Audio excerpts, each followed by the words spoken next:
Welcome to Washington Today on C-SPAN Radio for Monday, June 20th, 2022. It's the Juneteenth federal holiday celebrated, observed, a holiday remembering the effective end of slavery in the U.S. when news of the Union's victory over the Confederacy arrived in Texas June 19, 1865.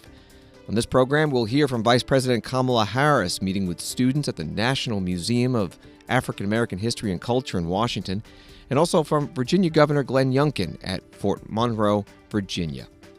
On the U.S. economy, more questions to President Joe Biden about the looming concern of a recession as he, along with presidential advisors, say it's not inevitable. COVID-19 vaccines for the youngest children, those under 5 years old, on the verge of being administered. This after the weekend approval of the Centers for Disease Control and Prevention. The House and Senate out today for the holiday, but we'll get an update from a Capitol Hill reporter about Senate gun violence response negotiations, and also more hearings this week from the House committee investigating the January 6th attack on the U.S. Capitol. And we begin with the Juneteenth National Independence Day observed. June 19th, Juneteenth, federal holiday created in 2021, and since it fell on a Sunday this year, it's observed today. It's also called Emancipation Day and Freedom Day. We spoke about it with history professor Schnell from the University of Texas, Austin. Juneteenth is really the day in 1865 when in Galveston, Texas, the community of Black people there and really in all of Texas are going to hear the news. General Gordon Granger, his order number 3, which is really 3 parts. One, that, racial slavery is over and now African Americans should do work contracts on the plantations or wherever they are. 2, to remain at the places they are. And 3, to not go to the military encampment. And really, Black people only listen to the first part. So it's really less of a story about Black people, sort of the 250,000 Blacks who are in Texas, who are toiling on plantations, many of whom have been moved from places like Louisiana during the Civil War as places in the South fell. The last battle of the Civil War is in outside of Brownsville, Texas, in May of 1865. So the way we popularly tell the story sort of disempowers Black people, this idea that they finally heard the news. There's a popular misconception that the Emancipation Proclamation on January 1st, 1863 freed Black people. It did not. It's an order that impacts the Confederacy. So there is no general emancipation where most Black people are. There are Black people who escape from Southern lines and become what the Lincoln administration calls contrabands and provide information and real vital resources for the Union's military victory, alongside of over 180,000 Black men and some women who serve as nurses and other things who serve on the front line. So Juneteenth becomes a second American founding. It's where the country starts to become the multiracial democracy that we are today, and it really sets up a new origin story of democracy. So if we have 1776 and Thomas Jefferson, Juneteenth is really the answer to what Frederick Douglass had questioned in 1852 in Rochester, New York. What to the Negro is the 4th of July? How could you have an independence holiday during antebellum slavery with the super exploitation of Black folks, the assault, the rape, the murder, but also the building of capitalism on the backs of Black people that occurred during the period from 1776 to 1865. Schnell, University of Texas, Austin history professor, joining C-SPAN on this morning's Washington Journal. Vice President Kamala Harris, the first African-American vice president in U.S. history, tweeting, "On Juneteenth, we celebrate the return of what was taken from enslaved Black people, freedom that was theirs by birth and right. Let us recommit ourselves to defending our God-given right to freedom and make real the promise of liberty and justice for all." She spoke more about this during a trip today to the National Museum of African American History and Culture in Washington, D.C., meeting with young children there for a Juneteenth celebration. Today is a day to celebrate the principle of freedom and to think about it in terms of the context of history, knowing that Black people in America were not free for 400 years of slavery, but then at the end of slavery, right? When that declaration happened, when the proclamation, Emancipation Proclamation happened, then America had to really think about defining freedom, because, you know, we referred to freedom during slavery, freedom of expression. But clearly we had not fully defined freedom. And then with the Emancipation Proclamation and the Civil War, it required America to really ask itself, who is free? How do we define freedom? Freedom in terms of the autonomy one should have. Is freedom given to us, or are we born with freedom? Right? I would argue it is our God-given right to have freedom. It is your birthright to have freedom. And then during slavery, freedom was taken. And so we're not going to celebrate being given back what God gave us anyway, right? And that's important to remember. The things that are yours. And we should think about it then also in terms of current application. Asking, is everyone we know free? Do we know anyone who is not free? Around the world, do all people have freedom? Are there those who are without freedom? When we talk about freedom, are we talking about freedom from, or are we talking about the freedom to?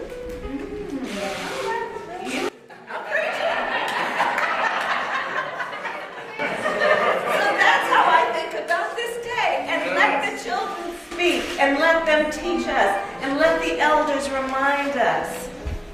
And let this be a day that is a day to celebrate the principle of freedom, but to speak about it honestly and accurately, both in the context of history and current application. Vice President Kamala Harris, along with the second gentleman, Doug Emhoff, at the National Museum of African American History and Culture in Washington, joining a group of students there on a Juneteenth celebration. A story from WAVY-TV in Hampton, Virginia. On Sunday, Governor Glenn Youngkin signed a proclamation at Fort Monroe, the site where the first enslaved Africans were brought to America. He declared a partnership between the Fort Monroe Authority and Galveston Historical Foundation. The collaboration was a commemoration of Juneteenth. The governor acknowledged the roots of slavery across the Commonwealth as well as in Hampton Roads. Here's a portion. Fort Monroe, Virginia, and Galveston, Texas, are connected by history. They're connected as stepstones on the American journey. And today, we are connected in spirit. America was the first nation birthed on an extraordinary idea that all men are created equal, that they are endowed by our Creator with certain unalienable rights, and among those are life, liberty, and the pursuit of happiness. But our nation did not live up to those ideals. It deprived liberty for the Africans who were brought here against their will. It treated them as property rather than men and women created in the image of an almighty God. It allowed for a life of oppression for generations. It remains a scar that our nation should never forget. With the signature of the President, Juneteenth is now a national holiday commemorating the emancipation of those enslaved.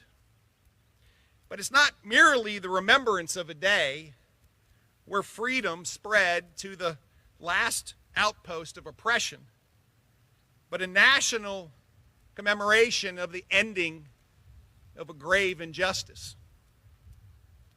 To be clear, It would take a few more months and the passage and ratification of the 13th Amendment for slaves in Kentucky and Delaware to be guaranteed the protections of freedom.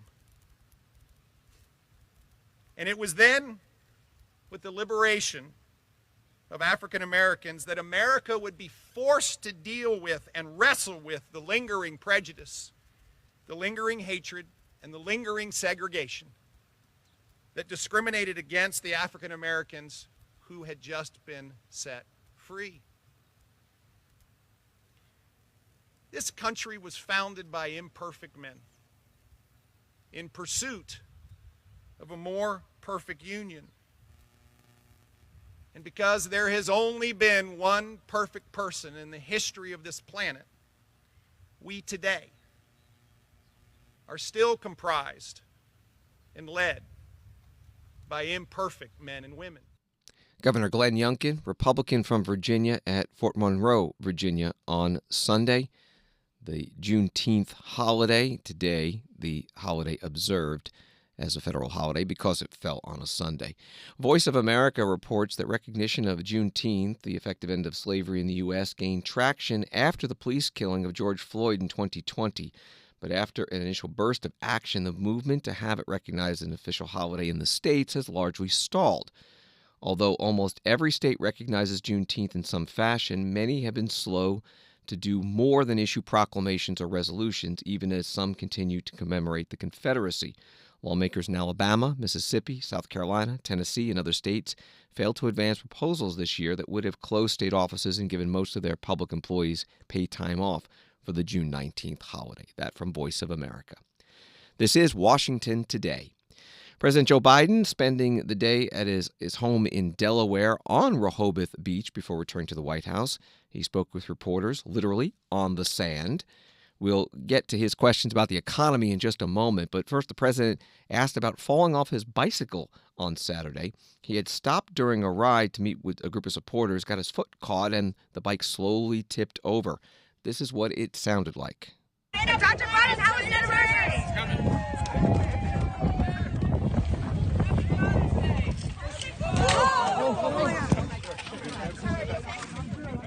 Secret Service agents are rushing to help the president on Saturday. Today, he told reporters he feels fine. I'm feeling great. I'm feeling great. What happened was, any of you guys ride bikes?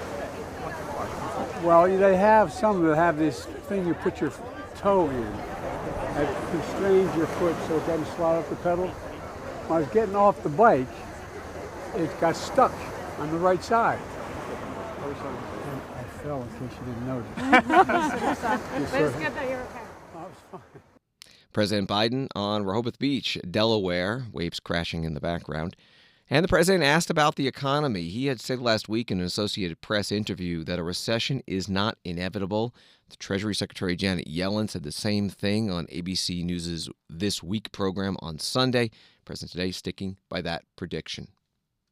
I promise. The recession's even more likely than ever. Not the majority of them aren't saying that. Come on, don't make things up, okay? Now you sound like a Republican politician. I'm joking. That was a joke. But all kidding aside, no, I don't think it is. I was talking to Larry Summers this morning, and there's nothing inevitable about a recession. Here's what I think we're going to be able to do.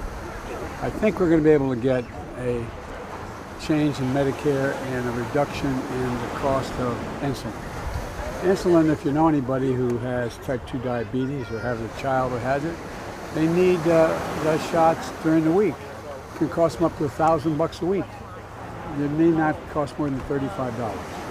And they're still going to make 3.5 times what they invested in the insulin. We also can move in a direction that we can provide for the tax, increasing the taxes on those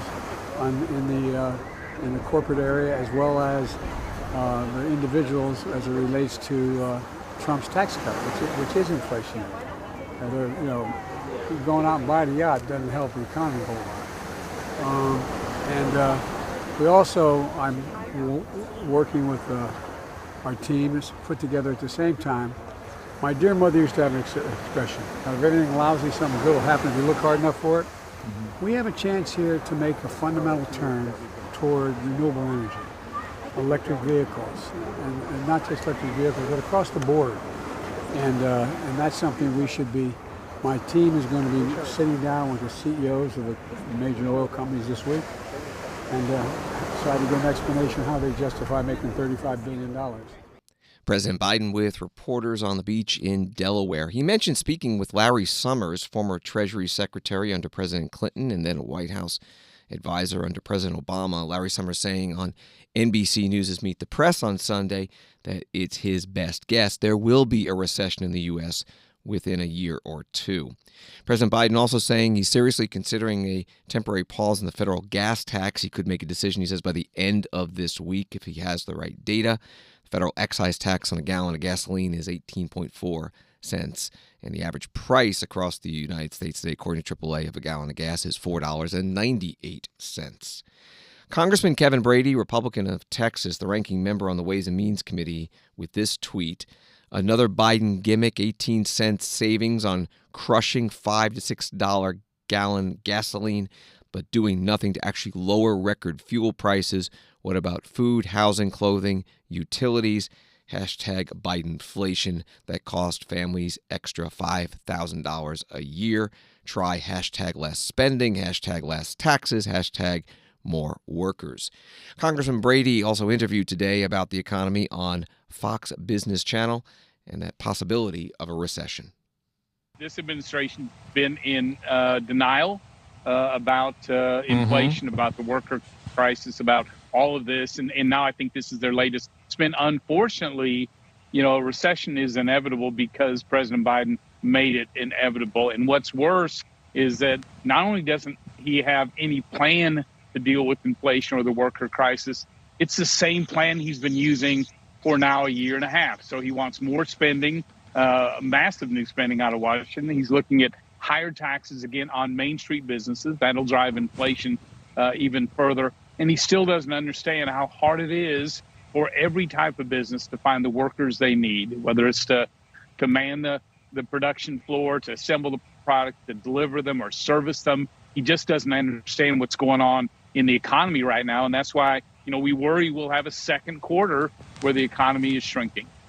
Congressman Kevin Brady, Republican from Texas, ranking member on the Ways and Means Committee on Fox Business Channel. U.S. stock markets closed today in observance of the Juneteenth federal holiday. The New York Stock Exchange and NASDAQ will reopen on Tuesday. Federal Reserve has begun raising interest rates to bring down high inflation, but for some raising the concern of a recession. The Federal Chair Jerome Powell will be testifying this week before Congress, Wednesday before the Senate Banking Committee, Thursday before the House Financial Services Committee. You can watch and listen to them on the C-SPAN network, C-SPAN radio, and C-SPAN television, or anywhere on the C-SPAN Now mobile video app, or on your smart speaker. Say play C-SPAN radio. From USA Today, COVID-19 vaccines for the youngest Americans will be available starting Tuesday. Though some parents can't wait to vaccinate their young children, others remain hesitant or adamantly opposed. In polling data from April, 18% of parents said they would vaccinate their young child right away, and 27% said they definitely wouldn't, and 38% said they would wait and see. Dr. Ashish Jha, the White House COVID-19 response coordinator, telling CBS News Mornings this morning that parents can be confident in these vaccines. These vaccines have been thoroughly tested. Millions of children above the age of 5 have gotten these vaccines. They're exceedingly safe. And we expect confidence in these vaccines to build over time in this population. And so what I've encouraged parents to do is talk to their family physician, talk to their pediatrician, the people who take care of their kids, and have that conversation. And I think over time we're going to see a majority of parents ending up getting their children protected with these vaccines. How common has COVID been in the little guys, number one? And number two, if you've already had COVID as a child, should you still get this vaccine? Yeah, so COVID has been quite common in children. Actually, we think maybe almost 70% of kids have ended up getting infected with COVID. Still worth getting the vaccine. It really offers an extra level of protection, an extra layer of protection. What vaccines do is they keep kids out of the hospital. And that's why they are so effective, and everybody deserves that protection. So even if your child has been previously infected, the strong recommendation here is to go ahead and get your child protected. Dr. Ashish Jha, White House COVID-19 response coordinator on CBS News this morning. He was also on a number of other stations, including ABC, and the White House says that he will be out this week promoting the rollout of the vaccines approved for the youngest children. Again, shots in arms expected to start on Tuesday, although pre-ordering has been taking place for a week. And that was ever since the FDA advisory panel started the approval process. And then CDC Director Dr. Rochelle Walensky giving the final okay on Saturday to the Moderna and Pfizer-BioNTech COVID-19 vaccines for children under 5. When the pre-orders were starting last week, Governor Ron DeSantis, Republican from Florida, said his state would not take part in that or recommend to parents that they get these vaccines for their young children. Today, Governor DeSantis asked about that and the White House response.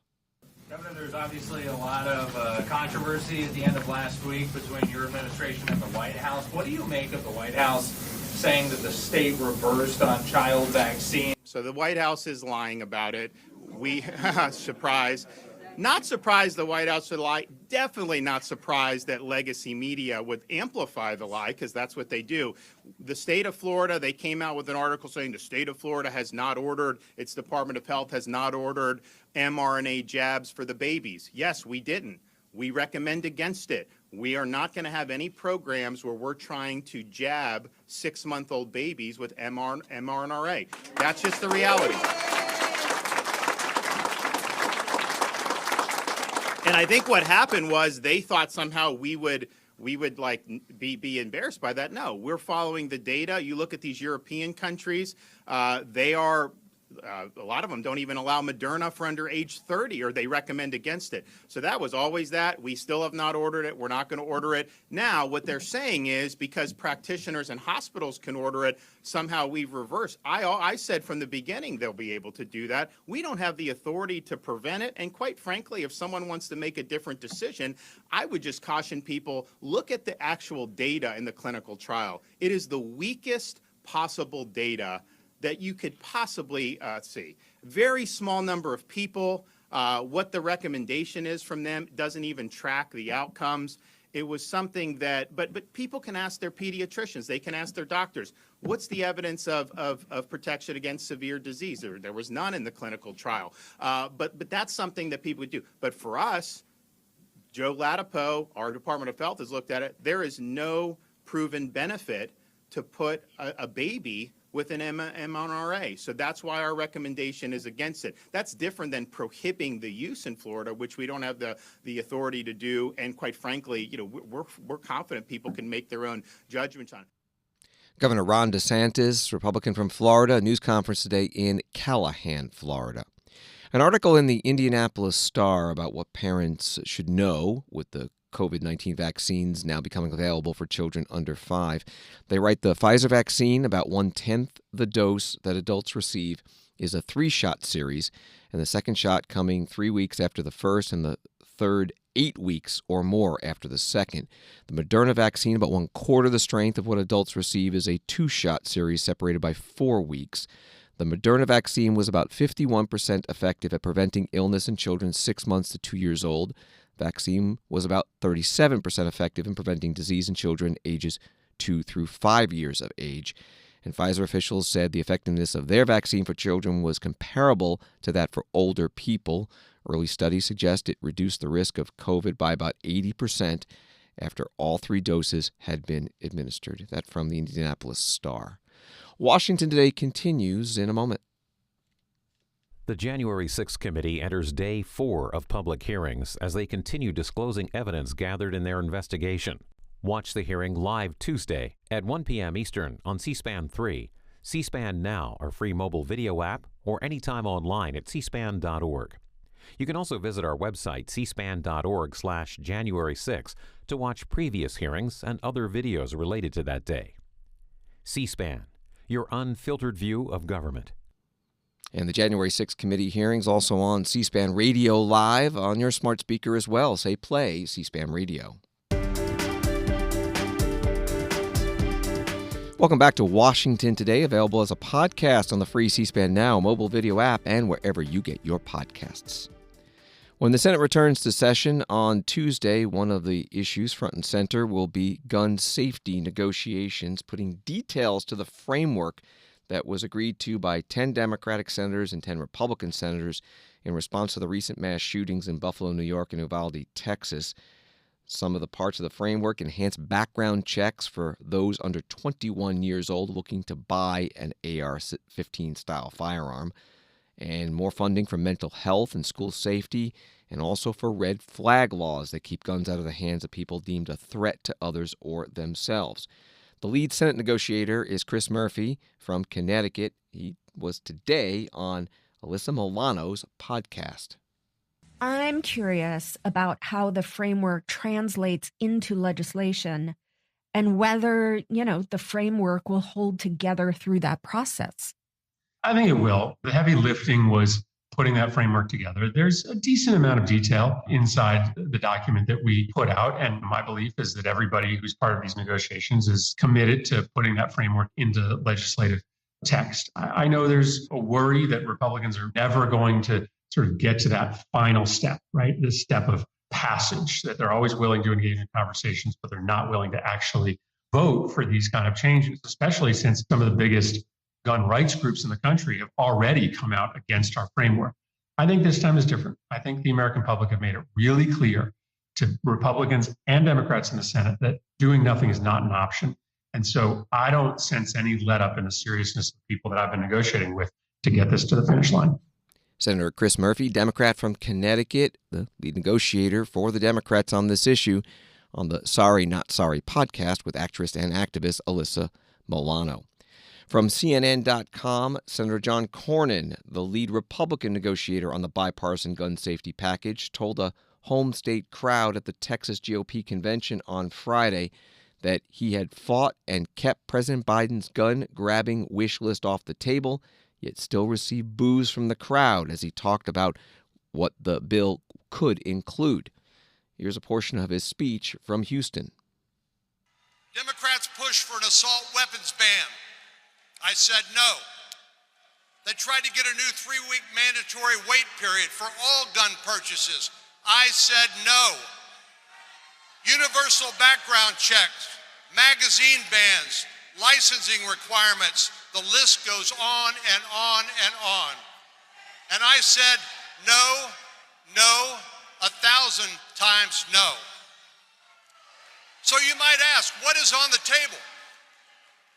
More mental health resources, more support for our schools, and making sure that violent criminals and the mentally ill cannot buy a firearm. That primarily means enforcing current law. That's what I've heard from many of you here today and this week, and that's what we're working on, nothing more and nothing less.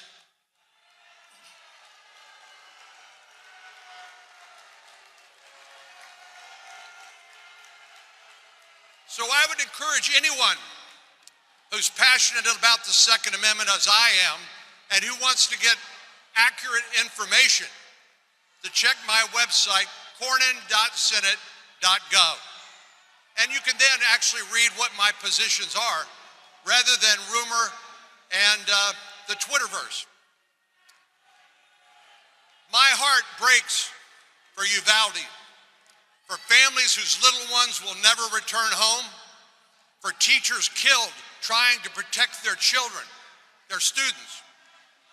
No parent should ever have to fear for the safety of their child at school. And no child should be afraid to go to school. And if there is any lesson we can learn from the recent shootings, it's that America must have a reckoning with our broken mental health system.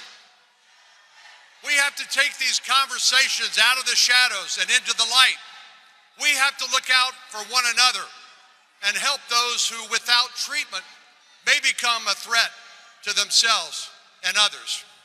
Senator John Cornyn at the Texas Republican Convention in Houston on Friday. The Texas Republican Party platform approved at the convention rebukes Senator Cornyn and the other Republican senators involved in the gun safety talks. The platform reads, whereas all gun control is a violation of the Second Amendment and our God-given rights, we reject the so-called bipartisan gun agreement.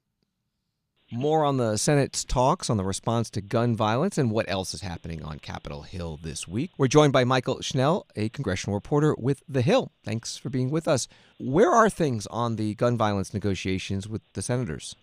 Sure. So thanks for having me. We're about a little over a week after the bipartisan group of 20 senators announced that they had an agreement on framework for gun legislation, but we still haven't seen legislative text. And this was a 9-point framework that the senators released. And what senators are telling us right now is that there are two main sticking points. And the first one is red flag legislation, red flag laws. So the provision that would give funding to states to help with their red flag laws. And the second is dealing with the so-called boyfriend loophole. So Democrats are looking to close this boyfriend loophole, but there's that effort has sort of brought some disagreements among negotiators who are working on this piece of legislation.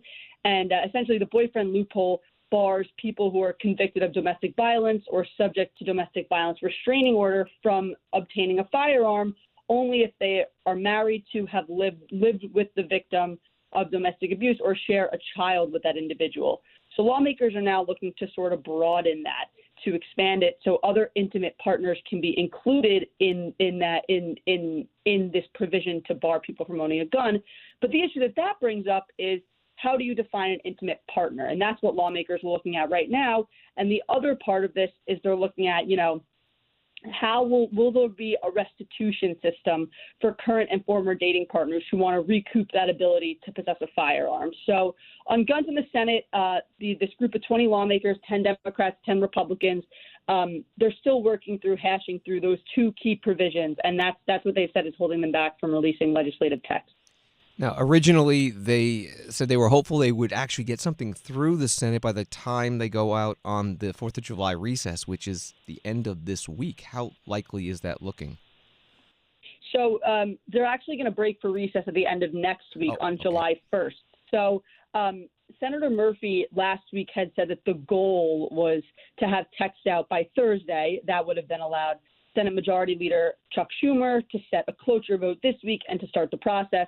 Obviously, the senators did not hit that deadline of Thursday. So, the longer this delays, the more they are racing the clock for that July 1st deadline before they break from Washington for Independence Day recess. So the Senate reconvenes tomorrow at 3 p.m. It's scheduled for right now. So we'll see if there's legislative text then. But sure, the more this gets delayed, the less time that they have to then set up the votes and have this go through the Senate process. We're talking with Mychael Schnell from The Hill. Another big thing happening on The Hill this week is the House Select Committee to investigate the January 6th attack on the U.S. Capitol, continuing their hearings.